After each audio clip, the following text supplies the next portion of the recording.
And welcome back, ladies and gentlemen, to the Gnome Garage. We have a few more teams rolling in tonight, and we'll see inspections start shortly. Stick around because we don't know when the wrenching will begin.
Oh yeah, yeah. As long as it's not out here, so the tracks can get through.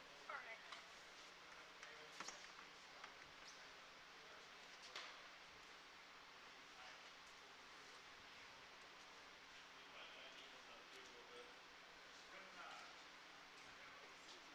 What team is he in?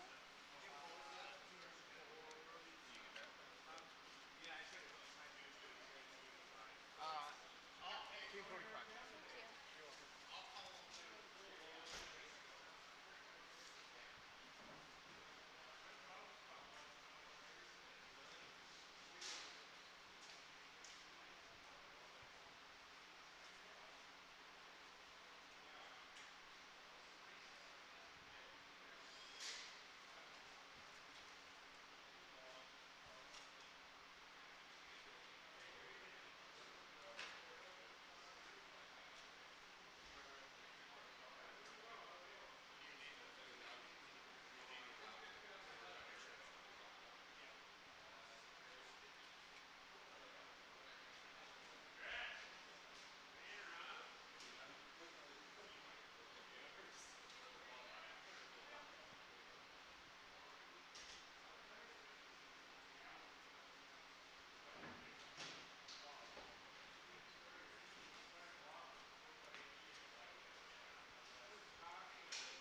All right, ladies and gentlemen, we can see that inspections have started. So inspections are a set time that everyone has to take a look at their vehicles, decide what repairs need to be made, and then they'll step back, make a plan, and get whatever they need for parts ordered or in place or somewhere in town. And then they'll have the wrenching, which will set against their clock. So take a look as they inspect their vehicles for any damage or pieces that need to be taken care of.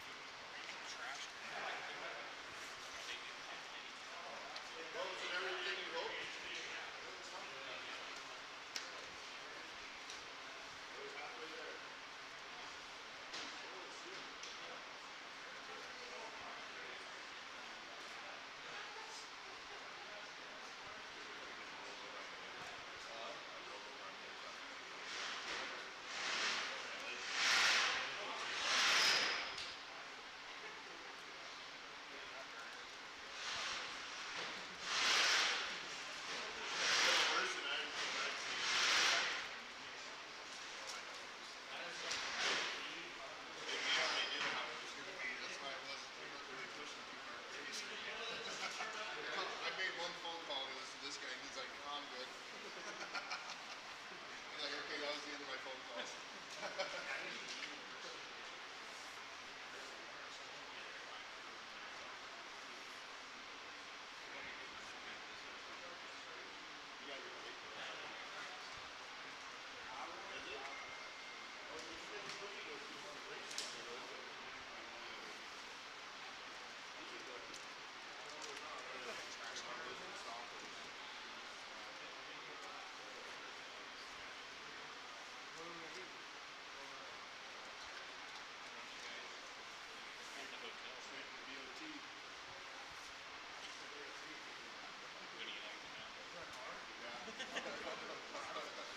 I read in the rules.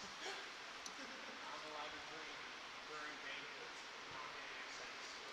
Which they don't know what my next race is. The banquet after the race. Is it No all? drinking Is it allowed. all Iron Man? You guys love pizza, beer.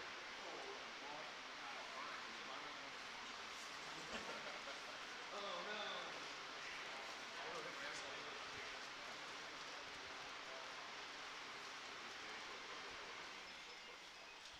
On the way to Foreman?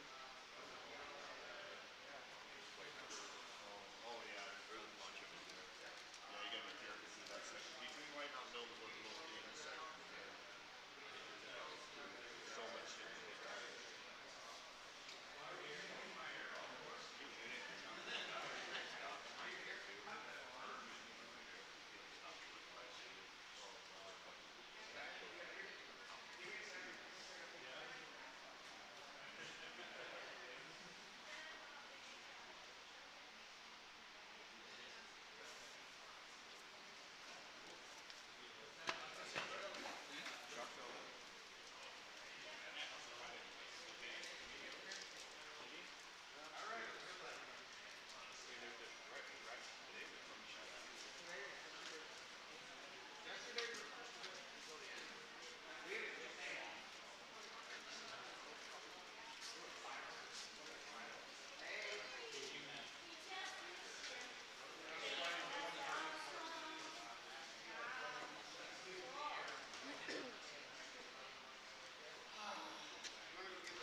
Let me go make sure. I gotta make sure Vassar or my thing got shut off.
just some small stuff. Anyway, hey, one thing I just told you. Take your time, take whatever bags, clothes, if you got any stinky ass clothes stuff somewhere, get them out of there, wash them back. Stand proud.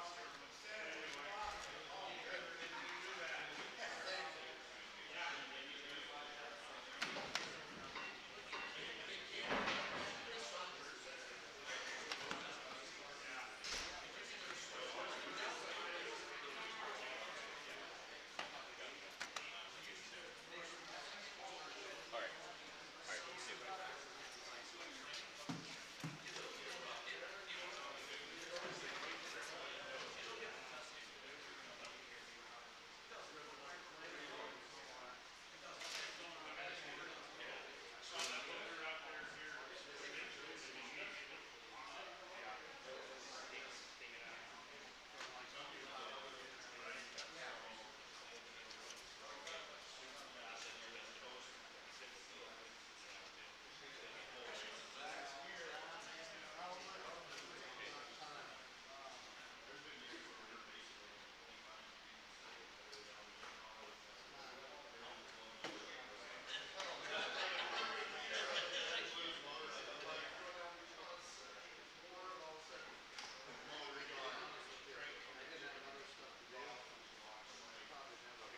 We will. I'll let Stan know here. Okay. Yeah, well, no, we built this nice Okay. manufacturing right now. That's Sounds good. really nice.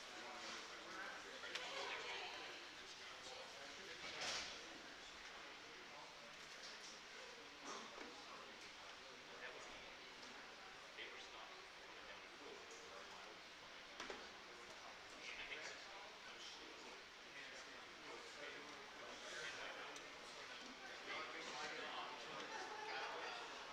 These guys, these estimates bouncing off of the GPS.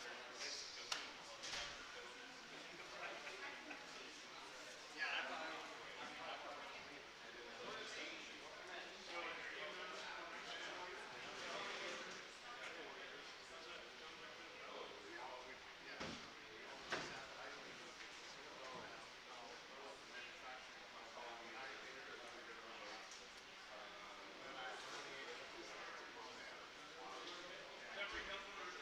Two ice machines down there. When you put them together, this is it's not done.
You know where the race marshal might find him? Can you grab him for me? I got team 2 that wrecked that White Mountain. I want to find out. Maybe. What's that? Team 2 might have wrecked bad. You heard anything on that? What's up? She's hurt. Okay. Is this mine? I don't know if it's on you right now, but it's not. You want to come over here? Yeah.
And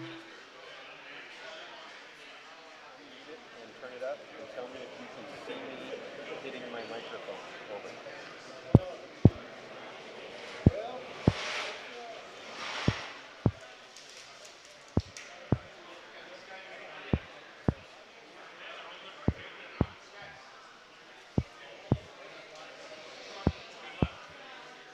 Can you see me hitting the microphone? Over.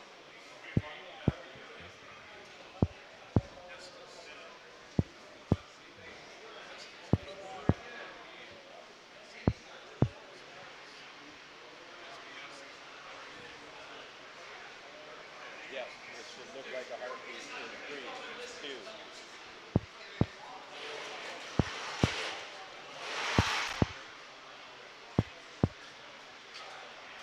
What is it peaking at when I tap it?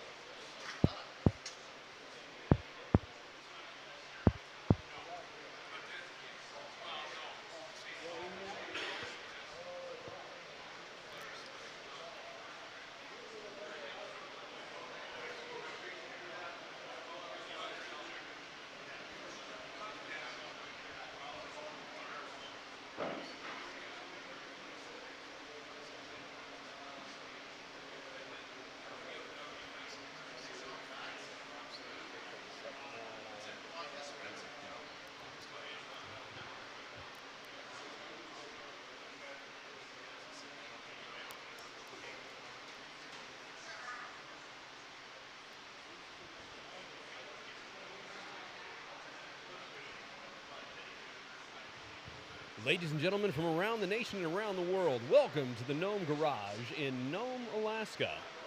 At 7 o'clock tonight, another inspection will take place, and at that point, our fine, strong, brave racers will find out what they need to fix before taking the arduous journey back down south over the Alaska Range and into Big Lake. So stick around, stay tuned, and pay attention as we bring you the Garage in Nome for the 2025 Iron Dog.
What moves?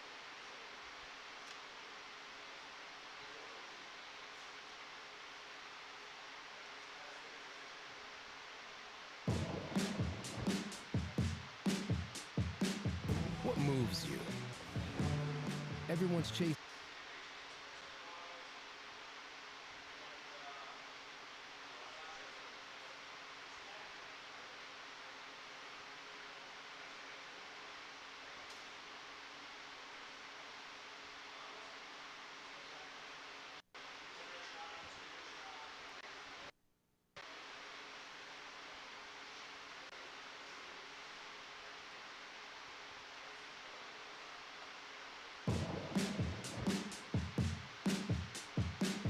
What moves you?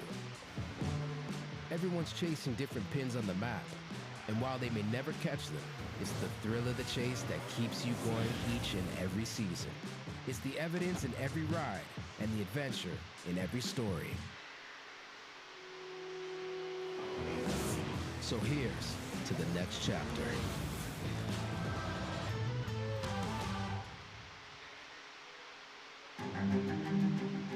The Iron Dog is the world's longest, toughest snow machine race. 2 guys per team, 2 machines. Next sponsorship level with Iron Dog is huge. It's been a big deal for us for years.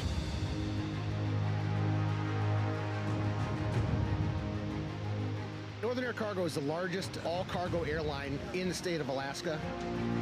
NAC supports Iron Dog effectively through movement of freight. The 23 communities that the Iron Dog races through, almost all are exclusively only accessible by air. So that's where NAC comes into play big time. Not only for the race itself, but also during the practice runs. All of our checkpoint supplies will go through NAC. Alaska's so diverse and there's no roads going anywhere, so obviously we have to rely on people like NAC, and they've been really amazing to have on the team.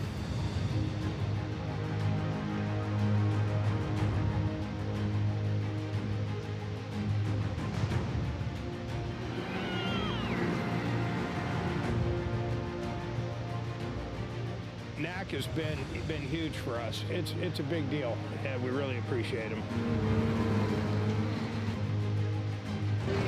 We've just grown the relationship over the years and kind of like a little family now. It's really good. I can't thank them enough, really. For nearly 70 years, MTA has been connecting Alaskans. We all live here and are invested in the communities we serve. A lot of snow there. Yeah, that'll be fun.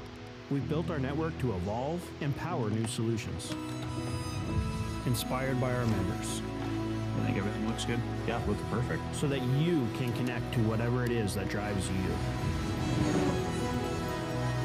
MTA, life, technology, together.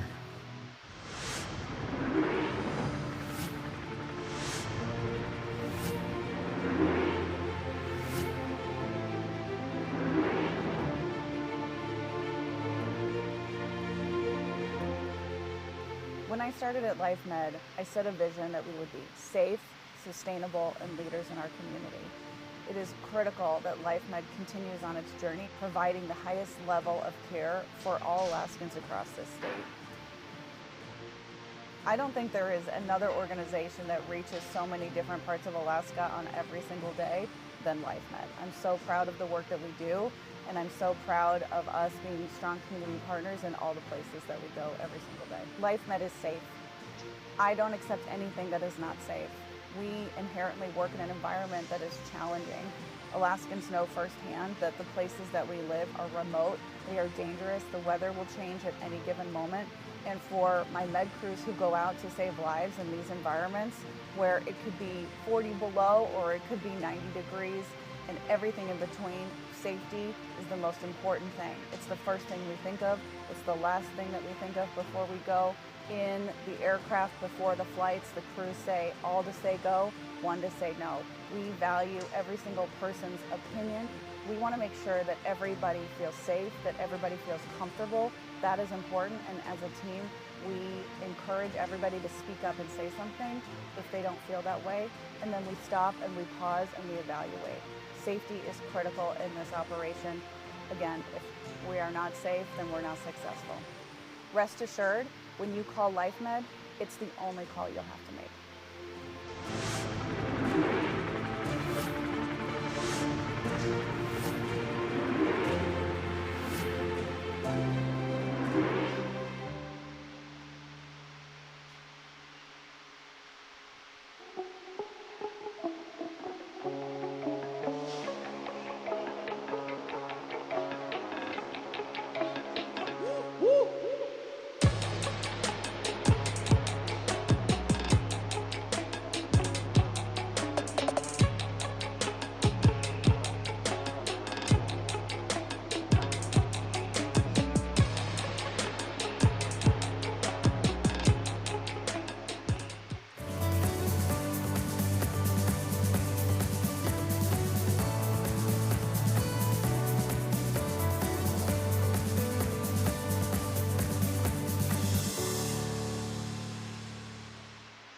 There's nothing else like it.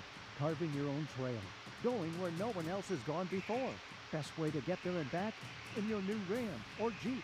From Alaska's largest, Anchorage Chrysler Dodge Jeep Ram. Ram, Motor Trend Truck of the Year, and it wasn't even close. Jeep, proven for more than 80 years. Annual Iron Dog Trail sales on. President's Day sales event too. That means extra AI on every great ride. Buy the best from the best. Anchorage Chrysler Dodge Jeep Ram. See us on East 5th. Growing up Alaskan makes you, well, a little different. We're an independent bunch, yet we can't get along without each other. We like unique things, and we have unique needs.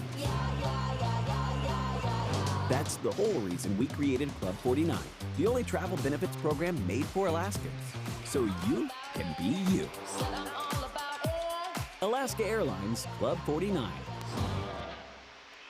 The Iron Dog is a proud leader in the snow machine community. Iron Dog's programs and impacts extend far beyond racing and riding in Alaska. With programs like Helmet Safety and Make It Run. The 2025 raffle is the biggest ever, with over $140,000 in prizes. Prizes include a Ram Bighorn truck, a Polaris Boost, and much more. Tickets are just $60 each, or two or more for $50 each, and supports the world's longest, toughest snow machine race and community program. Purchase online at irondog.org. Alaska Gaming Permit 166002.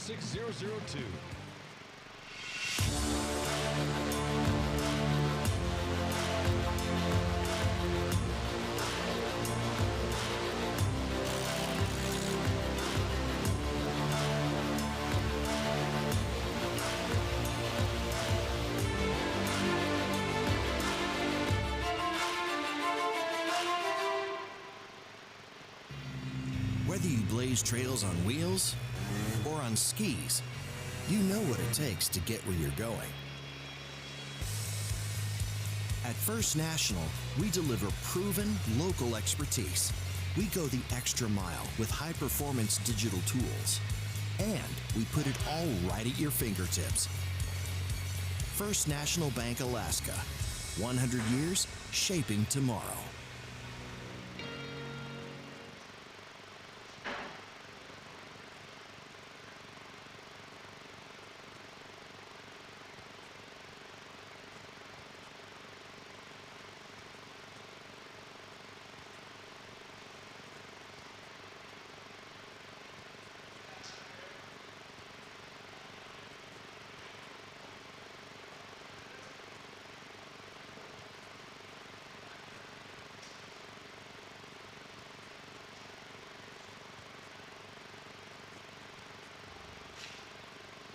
For nearly 70 years, MTA has been connecting Alaskans.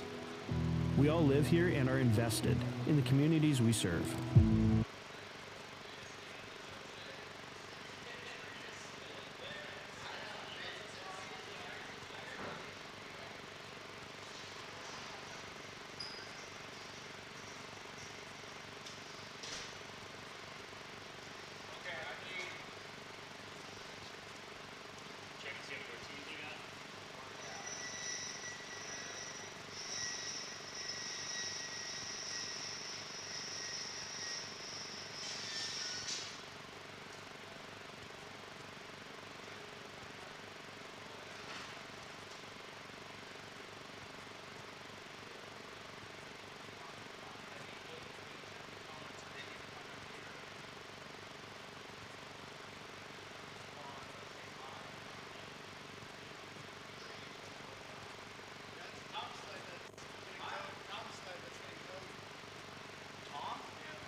Race fans, welcome to the 2025 Iron Dog, the longest, toughest snow machine race in the world.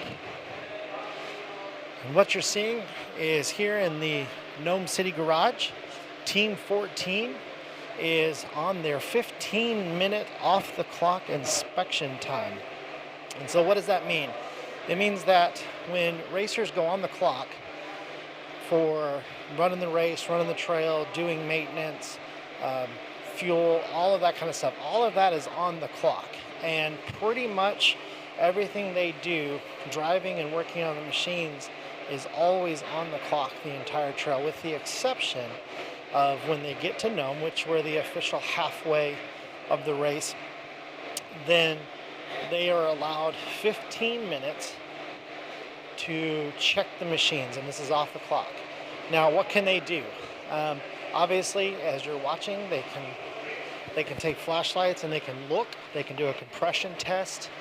They can check track tension. They can look at all the little parts and pieces around the snow machine. And the biggest thing is that once they're done, they have to have it all back together at 15 minutes. So anything that's not back together, then they would have to go onto the clock and put it back together before they could start the wrench time. The other unique thing is they're the only two allowed to touch the sled right now during the inspection time, but they are allowed a third person to take notes. And then later, when they're doing their wrench time on the clock, this is also the one location where they're allowed to have two other people helping them on the machine. So you can have a total of 4, the 2 racers and then 2 helpers. And so what you see a lot of is these teams will work together. And so you'll have 3 or 4 Polaris racers or 3 or 4 Skeety racers, and they'll work together on each other's sleds. And it's one of the cool things about Iron Dog is, like, could you imagine, watching a NASCAR race or something, and suddenly a pit crew from one Chevy team goes and helps another Chevy team's pit out? That's just, it wouldn't happen, And so these guys really help each other out, make sure everything's good, and so that is an incredible part of the Iron Dog. And so a little bit about Team 14 themselves. You've got Casey Boylan and Brian Leslie, and these guys have been consistently one of the fastest teams in Iron Dog, and they have suffered heartbreaks several times, coming in second place the last couple of years. Last year they were leading on the last day, had a mechanical, got passed. A couple of years ago, something similar. And so, these guys have been knocking on the door, and it is really going to be a crazy race going back to Big Lake to see, who can hold the machines together. Because these guys have been bitten by mechanical. And if you've paid attention at all, you know about the 75 miles going across the burn where coming up there was basically no snow anywhere. And what does that do to a snow machine?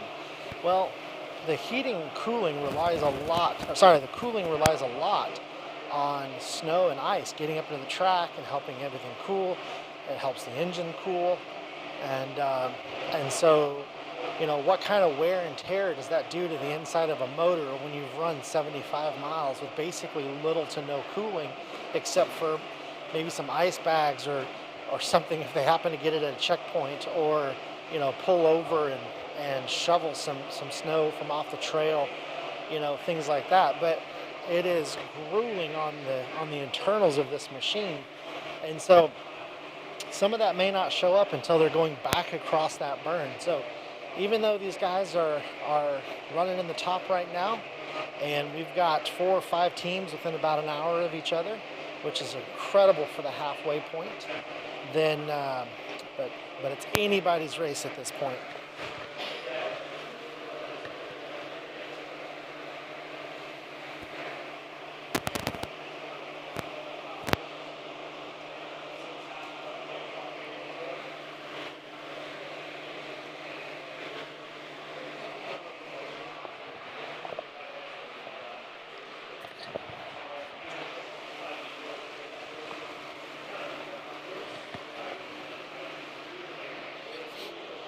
So again, some of the common things that these guys are checking, you want to know all of the little wheels and suspension pieces kind of down inside the track. Are they tight? Are they loose? How loose or tight is the track? Does something need to be replaced? Does some spindle or something of that nature need to be replaced? How are the front shocks? What's the play on the skis, on the, all of those little parts and pieces? And, these guys will take markers and like permanent markers, and they'll make marks to see if they line up or to see if something got twisted on the way. And so there's just all kinds of little things that they're going to be checking. They're going to be checking the clutch. They're going to be checking, all these little connectors and things to just make sure that they still work well and that they're not going to have a breakdown.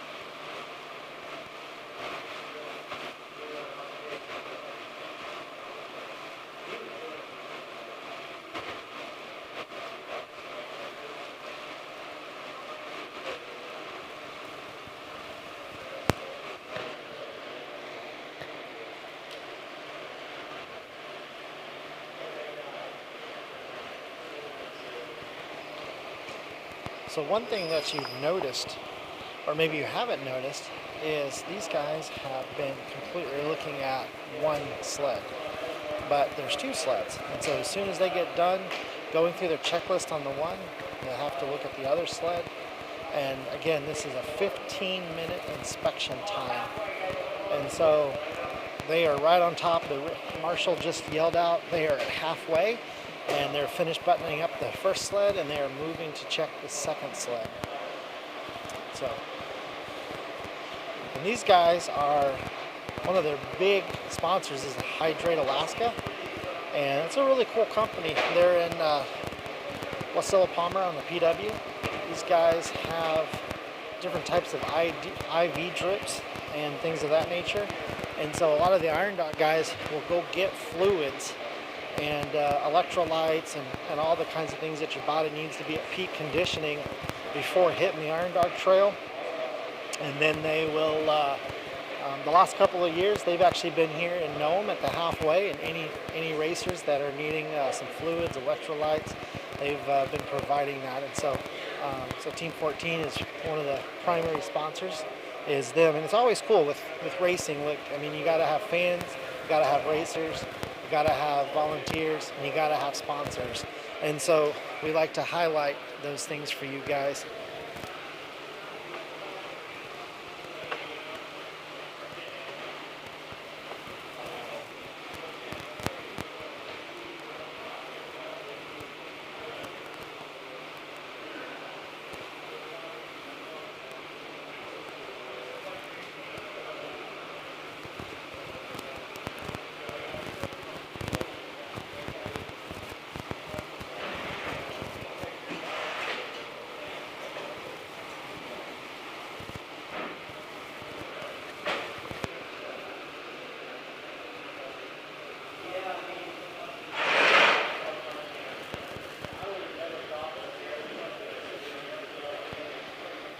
Something interesting from this year's race, the fastest split time, which is the average mile per hour between two checkpoints, their fastest split time this year is 79.66 miles an hour.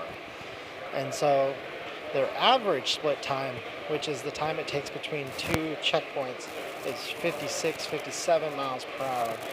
And this is down just a tick from when we used to go to Fairbanks, where they'd get on the Yukon and there would be two checkpoints where the average mile per hour for the top teams could be in the triple digits. And that's average. That means that, you got to slow down, you got to do something, and obviously your time goes way down. And obviously, running rivers and stuff, there are times when you can't run that fast, which means that other times these cats are clawing 100 miles an hour. And so just pinned. It's incredible how fast these guys can get from point A to point B, especially on the rivers.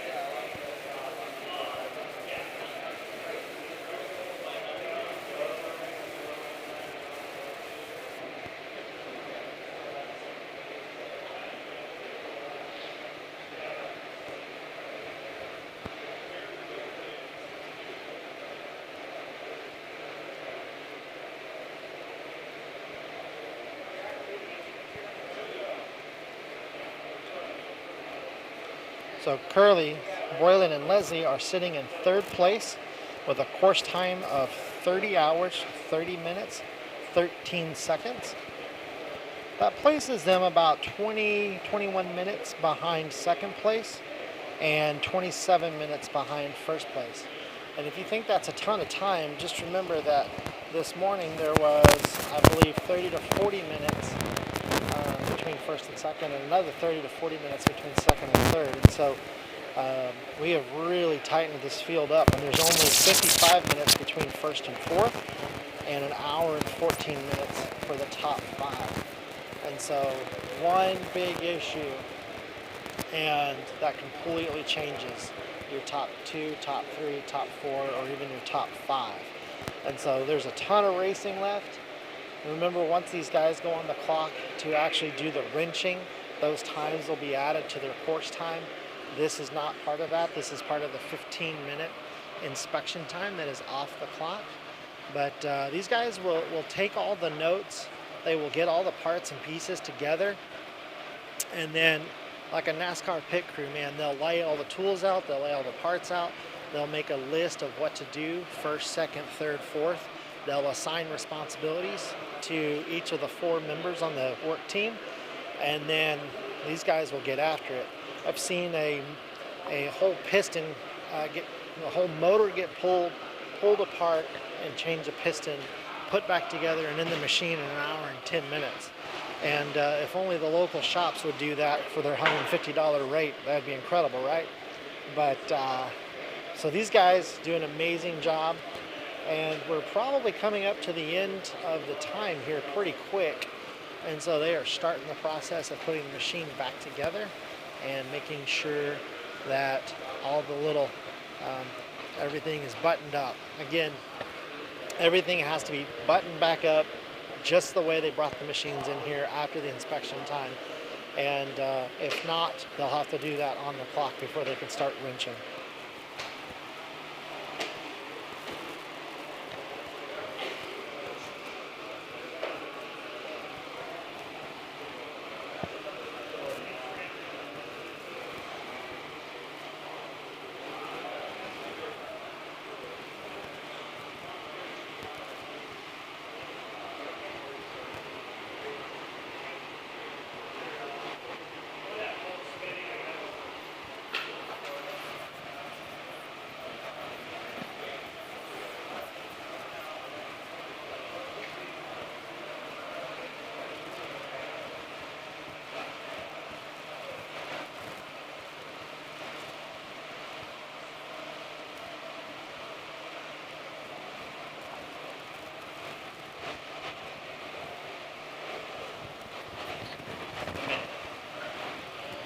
And the timing official just called out 1 minute.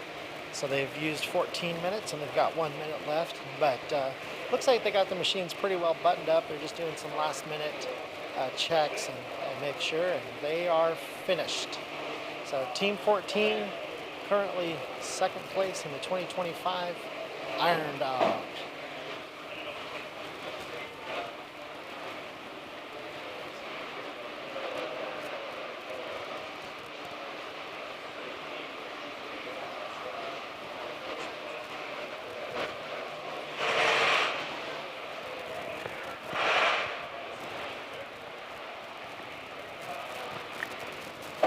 Race fans, make sure you stay tuned to the South Anchorage High School media team's coverage of the 2025 Iron Dog here from the Nome City Garage, the official halfway checkpoint of Iron Dog.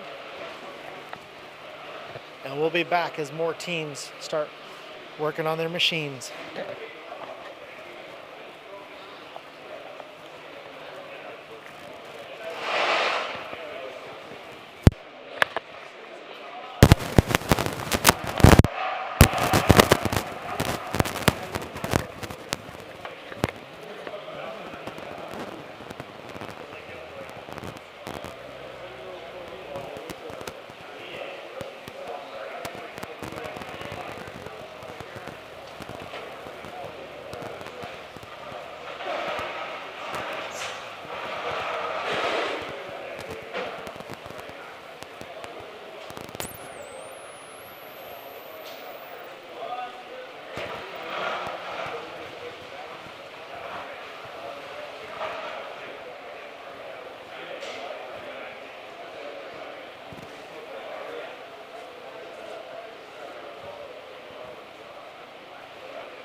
Nome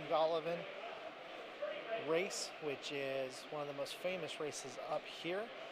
Average speed on that something like 100 miles an hour. So buckle up and throttle in. So that is a heck of a race up here, and he's done a great job at that. And he too is riding a Polaris Cross Country 600.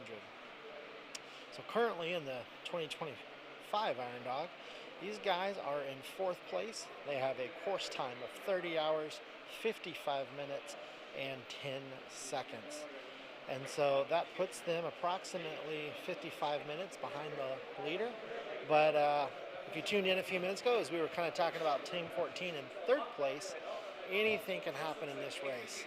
And so you make up a few minutes of time on the course, stay clean, don't have any major issues on the machine, and you could be on the podium easy. Well, nothing's easy about this race, but very doable to get a podium for these guys. Some other fun stats. These guys tracked their fastest split time at 74.77 miles an hour. That means that is an average of almost 75 miles an hour between 2 checkpoints. And so what are they doing right now? Well, they are checking the tension on the track. So as this thing goes around and you go flying across the dirt, the mud, the rocks that you guys saw pictures of, and then also a little bit of snow, there's a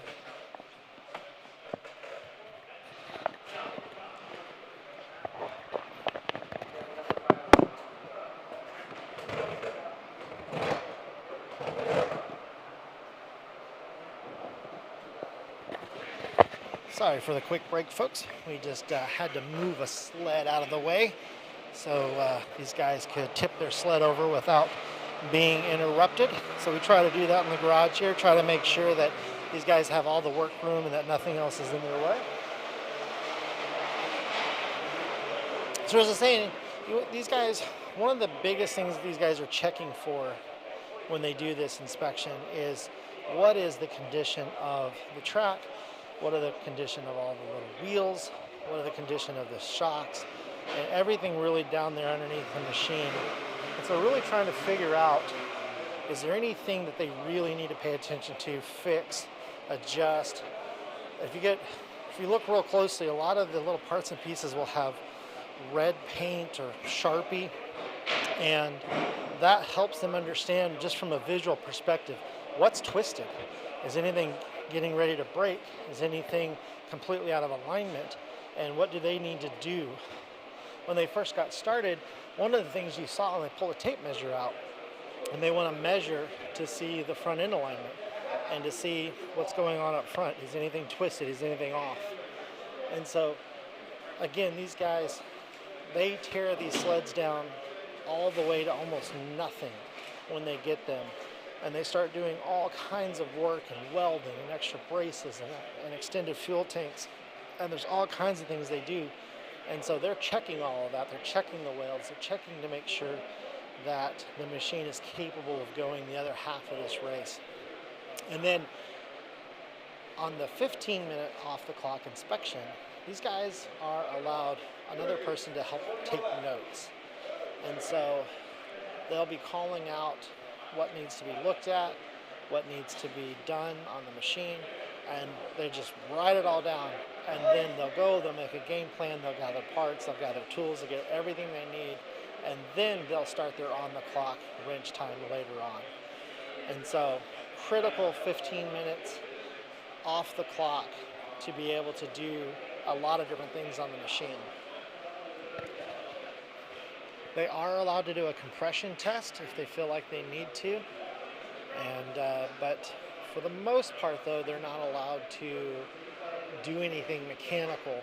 And anything they do, take off, pull apart, they have to put it back on the machine before the end of the 15 minutes.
if you're just tuning in, you are watching right now Barber and Conlon, Team 9, currently in 4th place, and they have crossed the 10-minute mark on their 15-minute inspection.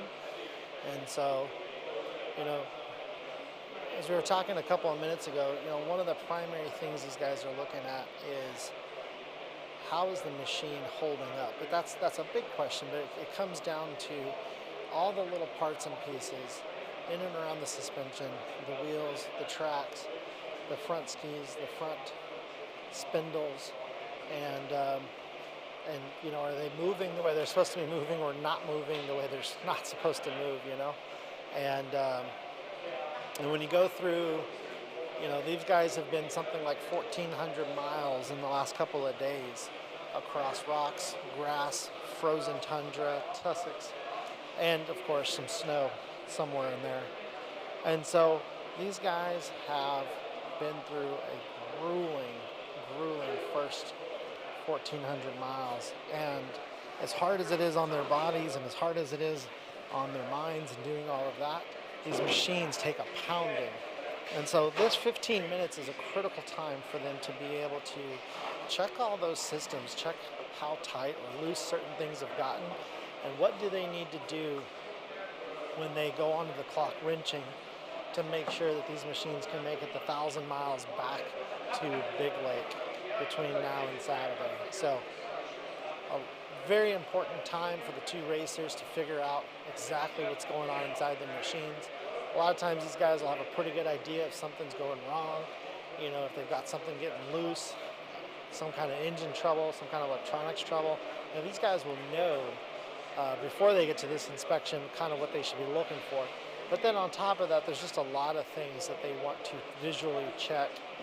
And the other nice thing about the Nome City Garage is the machines get to thaw out. And so these machines, for the first time since leaving Big Lake, are dry, they're ice-free, and they can actually really get in there and see what's going on. So really a critical time, an important time for them to be able to continue this top 5 run by having a successful wrench time here in Nome and inspection time. So stay tuned. The garage is going to have a ton of teams doing inspection. I think there's 2 or 3 more teams already lined up. So stay tuned. Live from Nome City Garage.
All right, race fans, we've got action in multiple spots of the garage.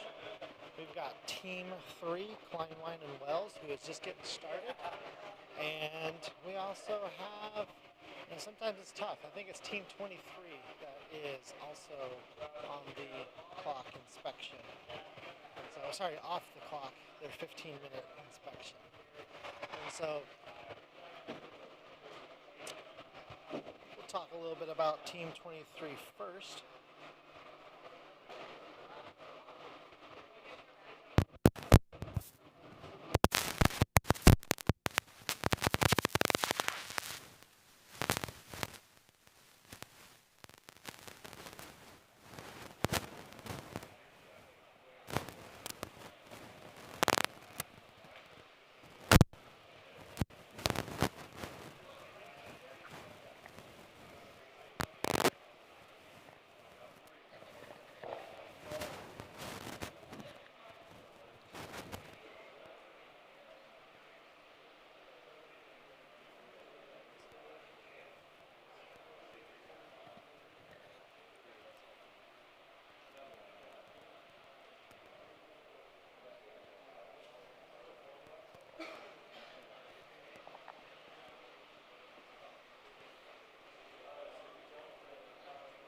Okay, we're back.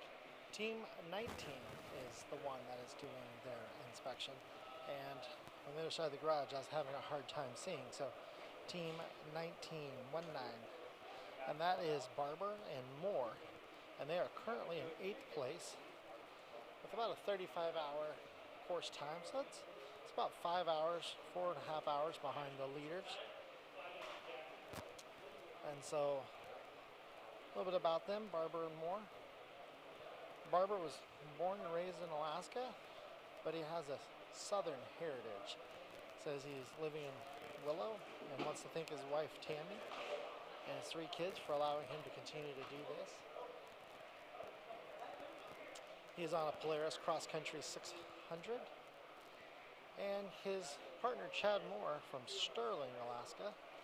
And this is Chad Moore, I believe, his 3rd time doing the Iron Dog. His first year in 2022 at a DNF, but he finally became a race finisher in 2023 and took a year off, but he is back this year, the 2025 Iron Dog. Shane Barber, on the other hand, if you have followed the Iron Dog, you know this guy has been around for quite a while. He had consecutive starts from 2000 to 2019, but then he took a couple of years off, but he is back racing in the 2025 Iron Dog. He's got a lot of finishes, some DNFs, a ton of experience, and a great personality. And so he's always a fun person to have around the garage and around the race.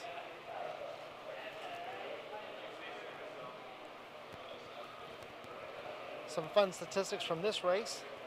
Their fastest split time was to Buckland of 74.95 miles an hour, so just a tick off 75 miles an hour, and which is officially hauling.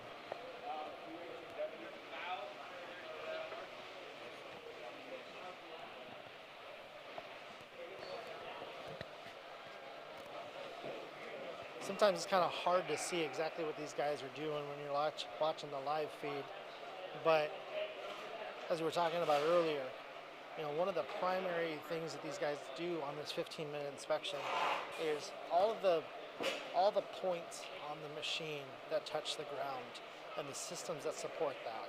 So you have the front spindles, you have the front suspension, you have the track, you have the wheels, you've got all of the parts and pieces inside the complicated track that are designed to keep it moving and spinning at the right tension. And so all that stuff can get loosened up, broken, things twisted.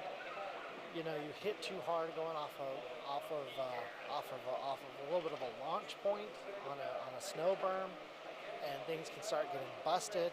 And so, and that's common. And then over top of that, you have the uncommon trail conditions like this year in the burn. If you followed it all, you guys have seen the horrible pictures. You know, them pulling in on a gravel road to get gas, you know, the first day. And you have to think, like, what does that do to the engine? What does that do to the tunnel? What does that do to all these things that are designed to have snow just completely packed in there to help them stay cool and flying around and help them stay cool? What does that do? And that's the abnormal part of this race. And so really being able to take a look at all of that, you can see a little bit of damage there. There's no telling what he hit. Could have been some kind of tussock, rock, to kind of break that up. But, you know, these guys have to determine, is that severe enough damage? They have to fix it? Or it is what it is and just roll with it? And so they have to look all over these machines, and they're checking how much play or how tight are the front skis, how tight or how loose is the track, and what do they need to do to make sure that when they leave the Nome City Garage tomorrow, that they have a real shot at getting all the way back to Big Lake in one piece. So this 15-minute inspection time is the one time in the race that they're allowed to have their machines open, looking at things without it being on the clock. Meanwhile, Team 3 is also doing their inspection. And so a little bit about Team 3. Team 3 is Klein, Wine, and Wells. They're currently in the 6th place at a time of 33 hours and 42 minutes. And that's about 3.5 hours off the lead. But anything can happen, folks. So, you know, there's a lot of teams between them in first place, but if you think a podium is out of reach, you are wrong. Anything can happen on the next 1,000 miles of this crazy race. So, Klein Wine and Wells, let's talk a little bit about them. Kenneth Kleinwein is from Willow. He is a lifelong Alaskan, grew up in Willow, and he has raced this 4 or 5 times, several finishes before he had a DNF in 2023, took 2024 off, and now he is back. He's also riding with Skylar Wells out of Norvik, and Skylar, his only other race was 2024 with a DNF, and so he's looking to transition from that rookie status of not ever finishing the Iron Dog to not only being a finisher, but trying to make it to the top 5.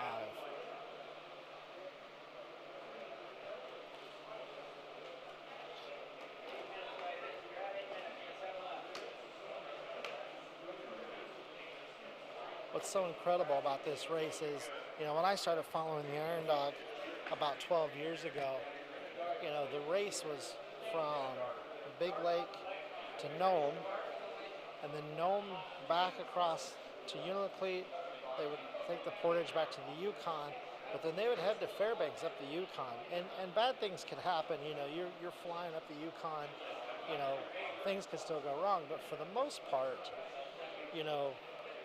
huge chunks of the back half of the race back then was across ice and frozen rivers, and these guys would just hammer down and fly to Fairbanks. Then they started returning to Big Lake a couple of years ago, and so some of the hardest, toughest sections of trail, they have to go back through the other way to get back to Big Lake. And then somebody had the idea, you know what, a 2,000-mile race is not hard enough. Let's add the Kotzebue Loop. And so what an incredible thing that a couple of years ago, they get to Koyuk, they head north Buckland, around Kotzebue, spend the night in Kotzebue, and visit those villages and the town of Kotz, and really just bringing all of those fans where snow machining is not just something people do for fun, but it has become critical to the way of life with winter hunting and trapping and everything that goes on. There's hundreds and hundreds and hundreds of miles of trails of people using snow machines these days to get out and go do what they need to go do. And so with that comes a love of racing. And every year they run a huge Kotzebue race up there. Here locally we have a huge Nome Galagan race. And so these communities love snow machine racing, participate in snow machine racing, and being able to bring Kotzebue into the fold, into part of the racetrack, and allow these guys to get up there. And many of them are from that area historically, and even still live there now. And so being able to bring those race fans to being able to watch this, be a part of this, and the city of Kotzebue really turns out is an incredible thing. And so it is a crazy, grueling 2,500 mile race these days.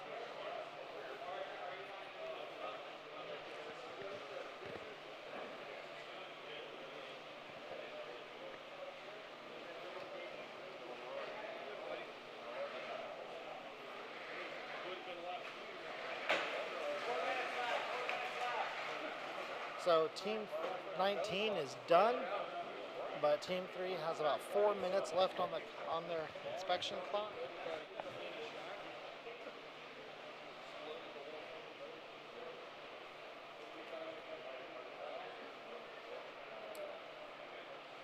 And again, we just want to thank all of you race fans for tuning in live from the City of Nome Garage.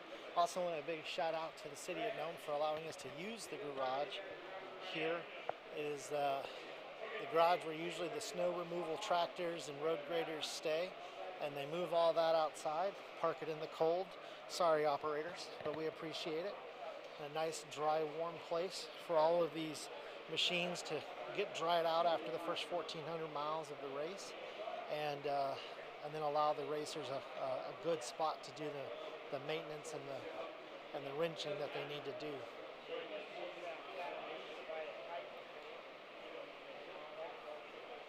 All right, Team 3 has finished their inspection time. And just as they have finished, we have Team 12 that has now gone on to the 15-minute clock to start their inspection time.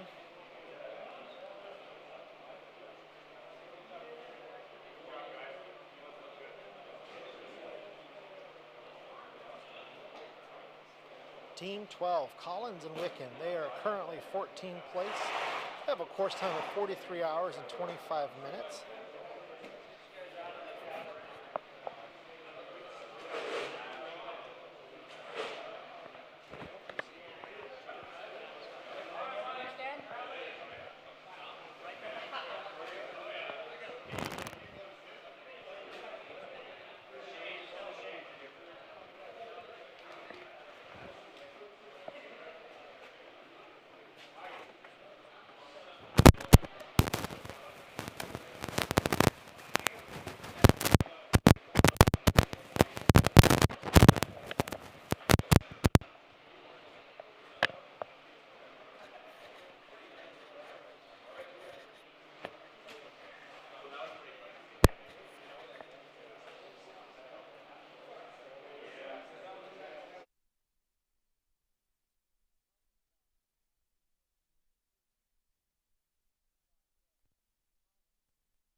You can go down and purchase one of these machines from a dealer. Now sometimes some of these models are spring check only, you know, so you got to get early, but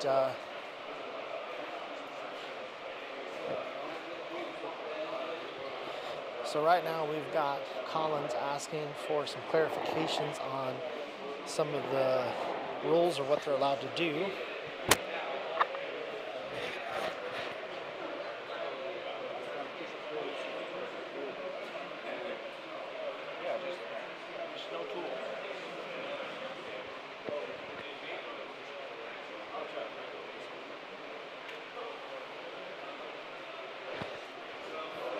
So the question is, on their 15-minute inspection, they are not allowed to use tools on the machine.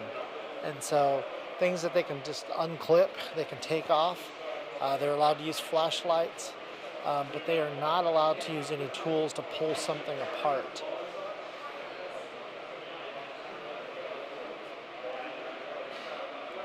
So there's obviously something that he's wanting to get a better look at, and so he was asking the race official what he could or couldn't do in order to get a little bit better access to that, whatever down in there that he's wanting to check out. So this 12 machine looks pretty good. The other 12 machine has seen some better days cosmetically, but cosmetics don't always matter. Often it doesn't matter. So it's how good can they run, but he clearly took a spill somewhere, and it's got missing a windshield, missing parts of the upper, a little bit of broken pieces, but a lot of that can be fixed pretty quickly. New windshields can be put on, but really the question is what kind of internal damage, or what kind of, what things got twisted, what things got loosened up, did anything start to break? Is there some kind of, the actual internal structure of the snow machine itself, did the wells start to, give way? Is there anything like that going on internally? And so some of that is what they're going to want to try to ascertain, kind of figure out. But even though they have a lot of access to the snow machine in 15 minutes, these guys can do a lot in 15 minutes, but they are still bound by the rules of only the two of them can touch the machine, and they are not allowed to use tools to pull things apart.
You guys need to tell me when you're ready.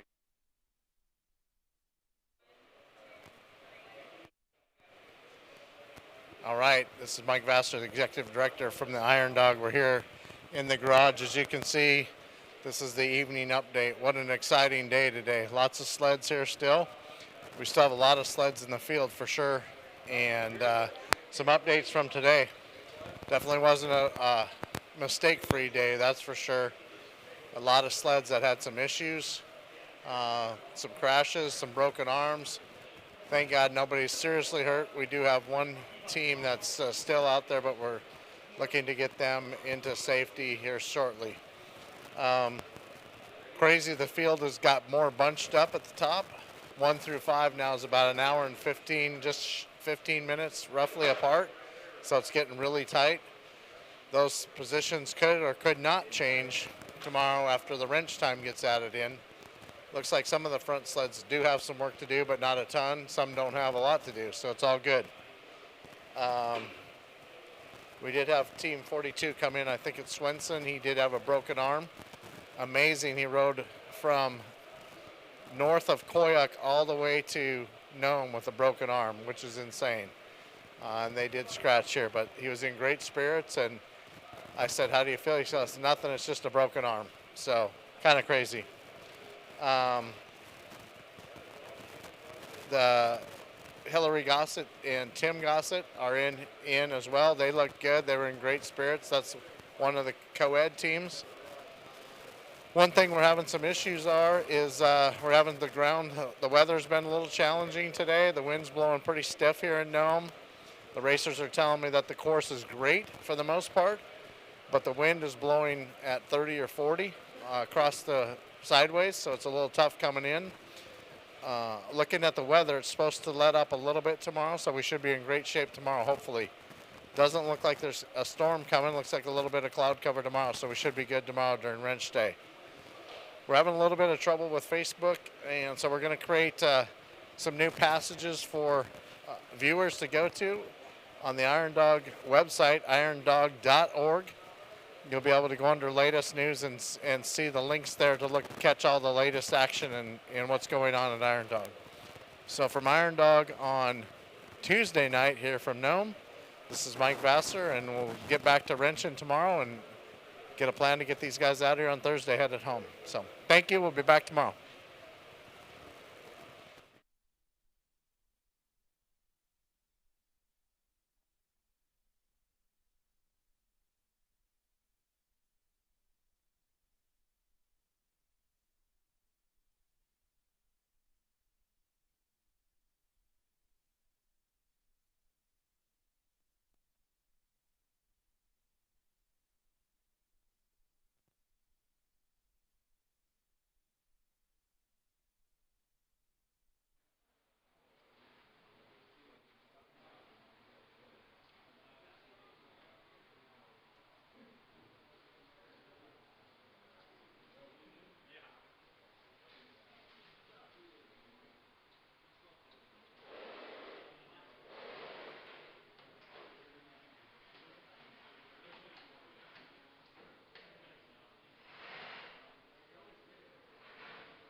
Iron Dog fans, you are watching Team 18 doing their 15-minute off-the-clock inspection. One of the highlights of Team 18 is, despite where they finish in the Iron Dog, he has already taken first in the Iron Dog Beard Contest.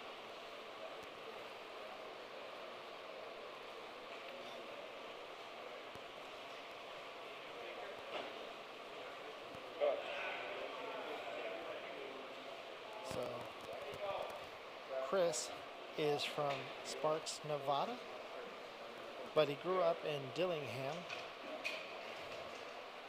and so he's got deep roots here in Alaska. So 2024 was his first year running the Iron Dog, and he finished that year.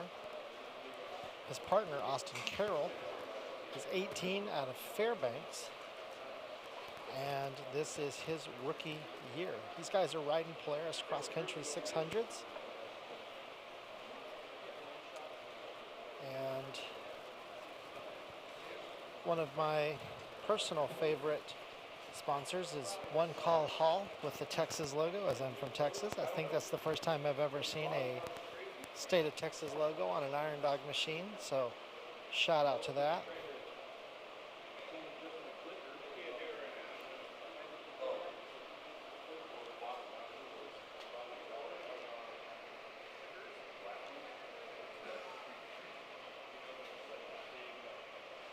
Team 18 is currently in 12th place. They have a course time of 41 hours, 41 minutes. And they are a couple of hours out of being a top 10 team. But like I said, still got 1,000 miles of trail left. There are lots of things that can happen, and these guys can still easily make it into a top 10 run this year. But just like all the rest of the teams on the Iron Dog, they are checking to see what kind of things are going on with the sled. How tight are the tracks? How tight or loose are the other suspension pieces? He was just kind of sitting down on the backside of it, just checking to see what kind of rebound is going on in the backside. Or is it pretty weak? Or is that rear shock dying? And so, but just like a lot of other times in Iron Dog, these guys are not teammates with other teams, but they do work amongst the manufacturers. And so he's having a conversation with Mike Morgan, and Mike Morgan is one of the most accomplished racers here in the Iron Dog over the last decade. And so you can tell he's just trying to get some advice.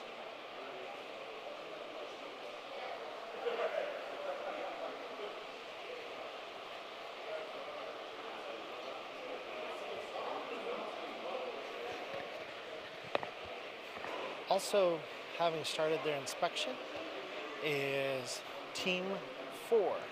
Now, for those of you who are from Nome, Team 4 is obviously one of the ones that you know about, as they are some of our local boys.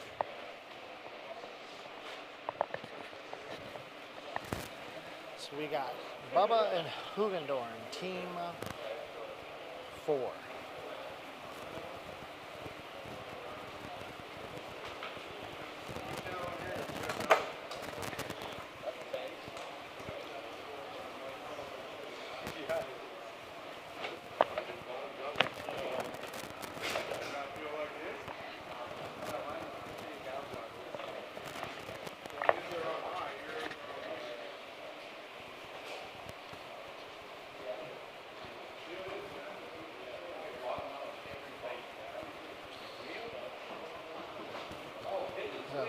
So a little bit about Team 4. These guys, like I said, they are rookies. They are riding Ski-Doo MXZ Competition 600, and they are both from right here in Nome, Alaska. If you pay attention to other Alaskan things, Wilson is a little famous for him and his brother. Finished first place in a thing called Race Across Alaska maybe a year or two or so ago, and there's a real testament to his ability to navigate, live off of the land, and just his sense of adventure. He took first place in the 2024 Nome Golf event.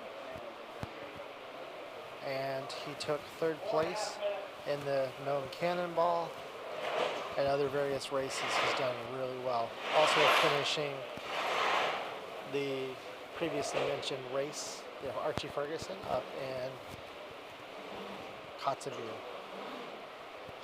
A little bit about Bubba McDaniel. He has spent his whole life in Nome, and one of his dreams has been to run this Iron Dog, and he is a rookie and doing very well. He too has raced in the Nome Cannonball race, and currently their fastest split time is to Buckland at 73.22 miles an hour. So we've seen a lot of 73, 74, 75 mile an hour split times in that Buckland.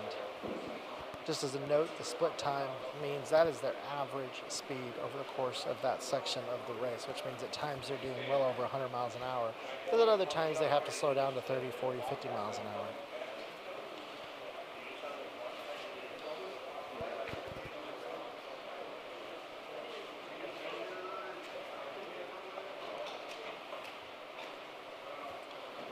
Just some notes if you haven't tuned into us. Right now these teams are doing their 15-minute off-the-clock inspection. Some of the rules around that means that the 2 racers are the only ones allowed to touch the machines. The only tool they're allowed to use really is a flashlight, unless they are doing a compression test, which I have not seen yet. They are allowed a 3rd person as a recorder. And so as they are checking things, they will call out various different things that they want on the machine that need to be done, things that need to be changed, and they will be telling the recorder these things. They'll write them down. Later they'll get together, make a game plan, make sure they have all their parts and pieces lined up, ready to go, so that when they do go on the clock with their wrench time, they can be as fast as possible. Now when they actually get to their wrench time, it'll be the one time during the race that they are allowed 2 other people to assist in working on the machine. And so oftentimes what you'll see in the garage is you'll have groups of like Ski-Doo racers, groups of Polaris racers working together, helping each other out, doing the maintenance and doing the changes on the machine that are necessary so that these guys can return the 1,000 miles back to Big Lake. So these guys currently are in 7th place. So we got a nice solid top 10 run going. They have a course time of 35 hours and 2 minutes, which puts them about 5 hours behind the lead. And really, they're about 2 hours behind 6th place. But they only have a 3-minute lead on 8th place. And so, you know, we got the top 4 or 5 teams that are all crowded together at the top, about an hour separating them. Then a little bit of distance time-wise, but you got these other little battles, you know. And can you, A, finish the race?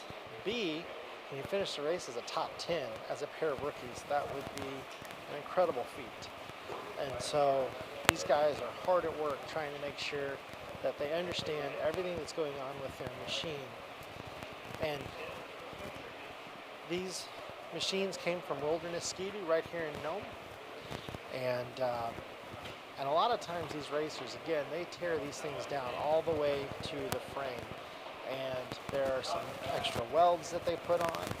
They put on various different types of like extra bags to carry everything they need, extra fuel tanks to carry all the fuel they need to make it. There's sometimes 80 miles between checkpoints. And so these machines, although they are factory stock machines, meaning the idea is that you can go down to your local dealer and buy one, they really do a lot of things to the machine itself to make sure that it survives the grueling 2,400 miles from Big Lake to Kotzebue, back to Nome, back to Big Lake. So it's an incredible amount of time these guys put in working on the machines, understanding everything about them before they start the race, and then all the practice miles, getting their bodies and their minds in shape to make sure that they can accomplish this race.